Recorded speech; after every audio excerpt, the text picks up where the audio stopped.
Ali você tinha africanos, né?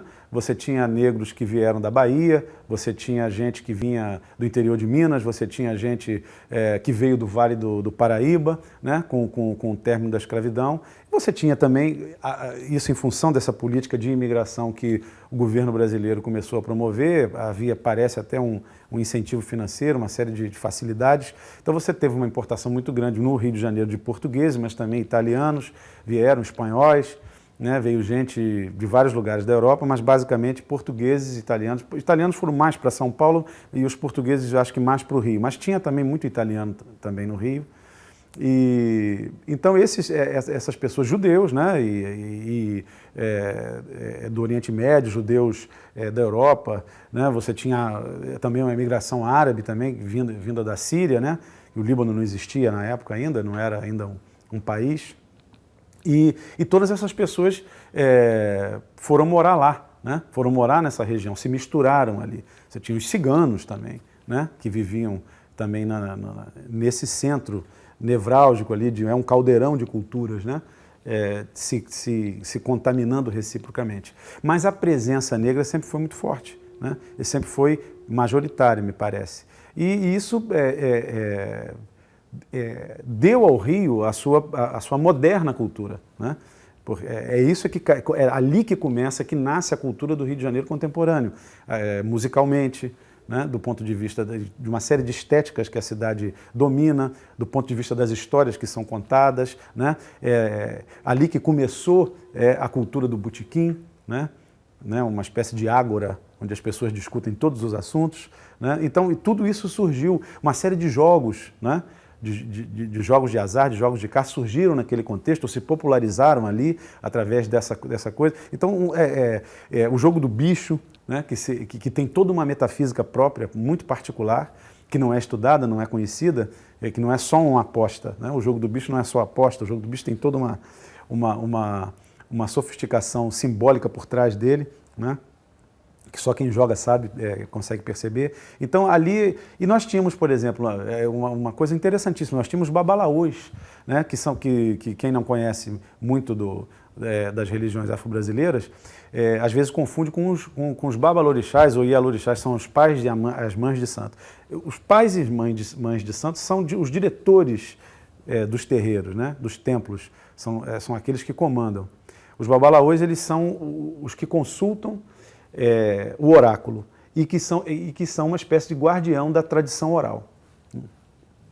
Essas pessoas existiam. O João do Rio tem uma crônica muito interessante, né, acho que, se não me engano, nas Religiões do Rio, no livrinho que reúne uma série de reportagens, né, que ele fez, e falando que muitos dos babalaôs africanos mandavam os filhos à África para estudar na África e voltavam depois com conhecimento para trabalhar no Rio de Janeiro. Então ele cita alguns casos de alguns que até enriqueceram muito. Essas pessoas desapareceram depois com o saneamento do centro da cidade, que foi promovido uma sucessão de governos que nós tivemos aqui. Com o objetivo da ocidentalização, né? Exatamente, Sim, exatamente. Aí nós temos aquele Brasil que é o Brasil envergonhado da sua africanidade, né, da sua mestiçagem. É um Brasil... a elite brasileira que odiava aquilo, que queria ter um rosto europeu, que precisava, né? A gente não pode esquecer que do século XIX e nesse início do século XX, e até bem para dentro do século XX, a gente avança muito nisso, você tem uma ciência racista, você tem as teorias raciais que diziam, que justificavam cientificamente, né, que negros, índios e povos que não eram os europeus eram inferiores intelectualmente, né? No caso, você tinha teorias terríveis de criminologia que associavam o rosto, que você podia ler, né, saber que um criminoso era criminoso, porque aquilo estava escrito no rosto. Eram as medidas faciais, uma série de caracteres que davam... que podiam definir uma pessoa como criminosa. A maioria desses traços eram traços de negros. Então você tem todo um impacto, né, teórico, científico, e eu digo a palavra, a gente não pode nem dizer que é pseudocientífico, que na época aquilo era compreendido como ciência e como verdade, como a ciência é sempre compreendida, né? A ciência é a voz da verdade hoje, não é mais a igreja, é a ciência. Então, naquela época a ciência dizia isso. e as pessoas acreditavam nisso.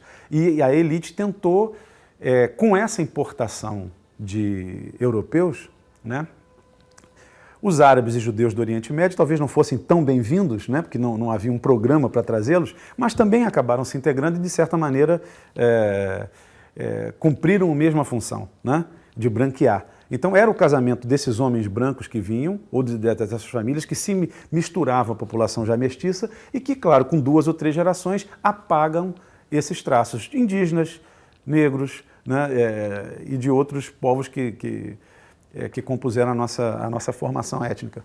Então eu acho que essa estratégia, essa política do branqueamento, ela foi em parte bem sucedida. O que se queria era exterminar com a política do branqueamento não só a aparência, mas também a cultura, porque ela também era vista como uma coisa inferior, né? Aliás, era ilegal, né? Um terreiro de candomblé era ilegal, tocar samba era ilegal. Então o maior acervo de atabaques e tambores dessa época pertence ao Museu da Polícia. Isso porque era apreendido lá. Se a gente vai hoje no Museu da Polícia Civil, você tem esse acervo, está lá, né? É o maior acervo de tambores, de cuícas, de pandeiros, de coisas que eram relativas a objetos de culto, né? Está tudo lá no Museu da Polícia. Então isso é muito significativo. Então o que aconteceu? A aparência, eu acho que a estratégia política do branqueamento ela foi bem sucedida, porque essa aparência se diluiu. A sociedade brasileira do início do século XX era muito mais negra no seu aspecto físico do que é hoje, né? Isso a gente vai identificar na população branca através do exame de DNA apenas, mas os traços não existem mais. E a gente pode garantir, os estudos genéticos garantem isso, que praticamente 90% ou mais da população brasileira que se considera branca tem uma ascendência, pelo menos em parte, que vem de índios ou negros, ou dos dois. E isso é um fato comprovado. Culturalmente é que a política do branqueamento não conseguiu esse sucesso, né? Mas conseguiu afastar e criar uma diferença brutal, né, de consciência entre uma parte da população pobre, popular, que ocupa, digamos assim, né, um nível econômico menos favorecido, que se identifica com esses valores culturais, e uma elite que, em geral, não tem identificação nenhuma com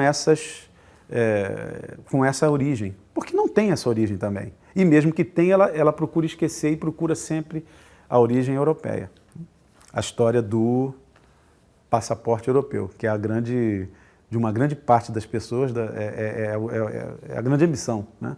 Obter lá a sua certidão de branco, né? Mas vamos voltar lá a falar do samba, que você estava começando. Não, o samba urbano do Rio de Janeiro, ele nasceu no Estácio, né? Esse formato, a cadência do samba, a divisão melódica, rítmica, né? Ele nasceu no Estácio. Agora, é claro que por influência, pelo contato, né, dessas contribuições todas que chegaram ao Rio de Janeiro, né? E você tem o jongo do Vale do Paraíba, você tem todo o samba de roda da Bahia, você tem a própria concepção, né, de festa, e a organização do espaço musical que se dava dentro das casas, né?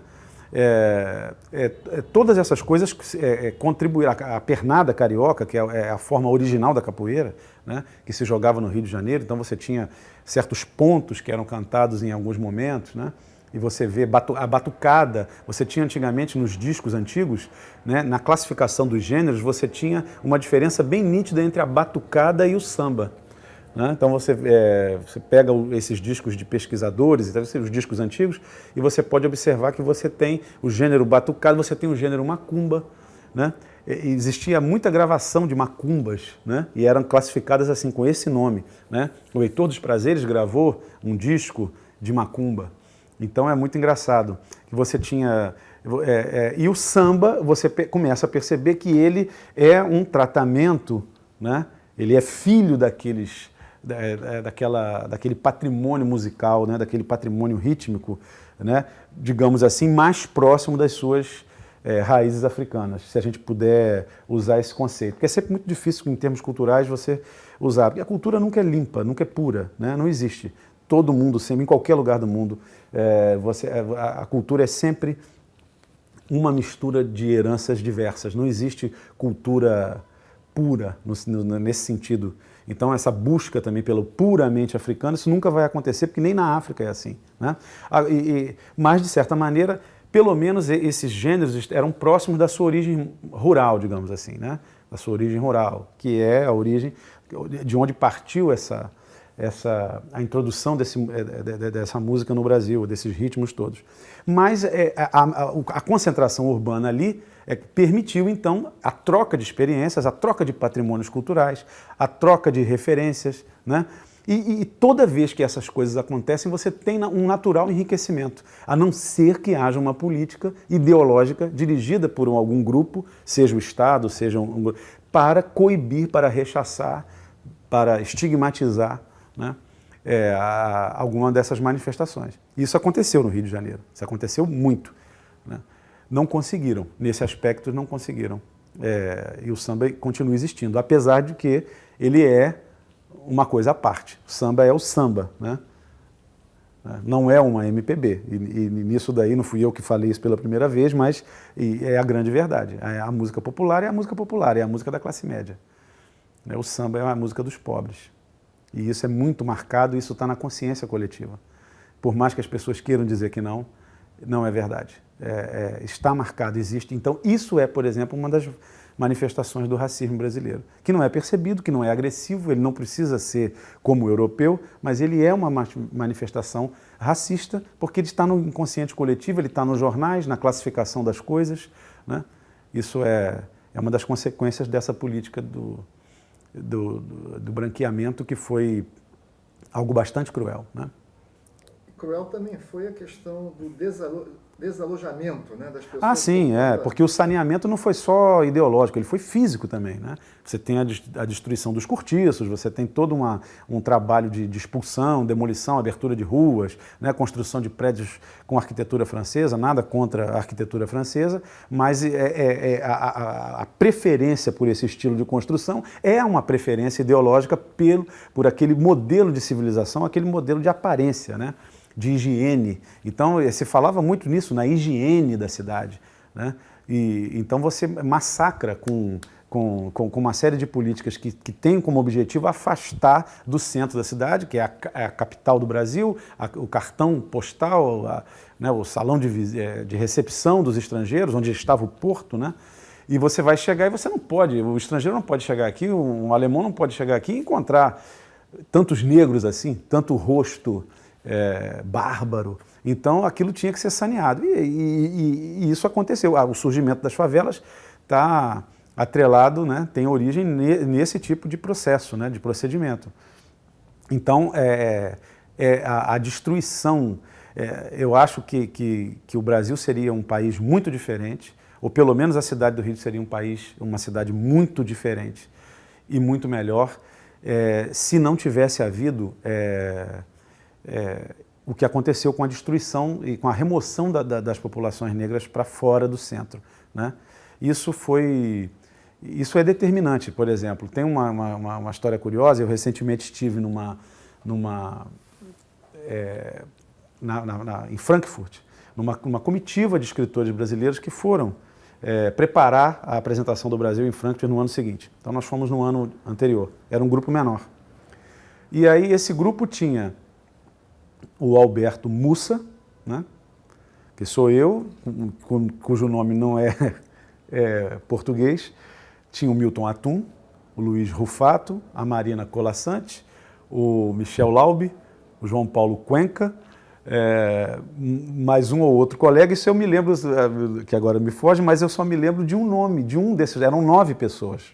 O Roger Mello, o único que tinha o nome, a Andréa Del Fuego, e o Roger Mello, que era o único que tinha um nome português. Então você observa o seguinte, a elite econômica, ela, em geral, ela está associada também à elite intelectual, pelo menos formalmente, né? A maioria dos escritores, eles pertencem a uma elite intelectual, que se liga quase que por uma questão é natural à elite econômica. E você vê, então, numa comitiva de autores brasileiros, a presença dessa importação, dessa entrada maciça de estrangeiros. Porque são, hoje, os descendentes dessas pessoas é que estão no topo da escala social. Né? Então, isso é muito cruel. E isso é muito ruim. E a gente precisa ter uma estratégia para reverter esse processo, para não perpetuar isso. Porque é isso que cria para mim esse abismo de identificação. O Brasil é um país que não vai para frente e que não se firma no mundo economicamente, culturalmente, porque a elite brasileira não se identifica com aquilo que o país tem de melhor, que é a sua cultura popular. Não existe nenhuma coisa que nós tenhamos feito na arte que seja superior à cultura popular brasileira. As grandes criações do espírito brasileiro são na cultura popular. Isso eu acho muito claro, né? E por isso talvez a gente não tenha conseguido se impor. Por isso que a gente continua sendo o país que vende futebol e vende carnaval. Né? O Brasil não está associado a uma produção intelectual, porque, de certa maneira, a elite ela não quer se reconhecer e não se aproveita do manancial que foi produzido aqui. E você acha que, fugindo um pouco do assunto, pequena África, você acha que a política de cotas pode, a longo prazo, reverter isso? Eu acho que sim. Eu sou totalmente a favor da política de cotas. Eu acho que até ela precisa ser aperfeiçoada em alguns aspectos, né? Mas a iniciativa é fundamental. Sou totalmente a favor. Não vejo assim, eu não sei... Eu acho que nós precisamos de mais do que isso, né? Não há apenas uma política de cotas. Você tem que ter uma produção de livros, de conhecimento, né? Que devolva a negros e índios, a outros povos, aos ciganos, o seu estatuto de produtores de arte, de cultura, de alto nível, de alto padrão, porque tem. Então, o que existe também é isso, você acaba considerando todo conto indígena ou toda música africana uma forma muito engraçada, muito às vezes agradável, mas pertencente a um nível inferior de manifestação cultural. Né? É difícil você ver um tratamento intelectual de alto padrão quando se lida com esse tipo de realidade artística. E é diferente quando você vai tratar de literatura. A literatura tem todo um aparato teórico, um discurso de alto nível, para tratar aquilo como uma forma elevada de arte, quando não há diferença, né? Não existe diferença de nível, não acredito nisso.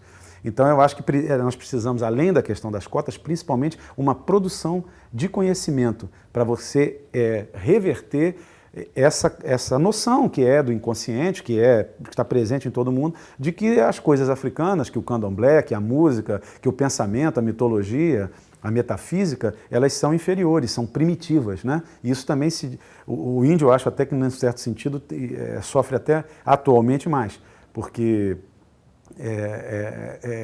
os negros já conseguiram, através do seu próprio movimento, né, e de todas as manifestações importante de resgate, né, da africanidade, a situação, o quadro geral já melhorou muito, né? Mas a gente ainda precisa de muita coisa, tem muita coisa para fazer, né?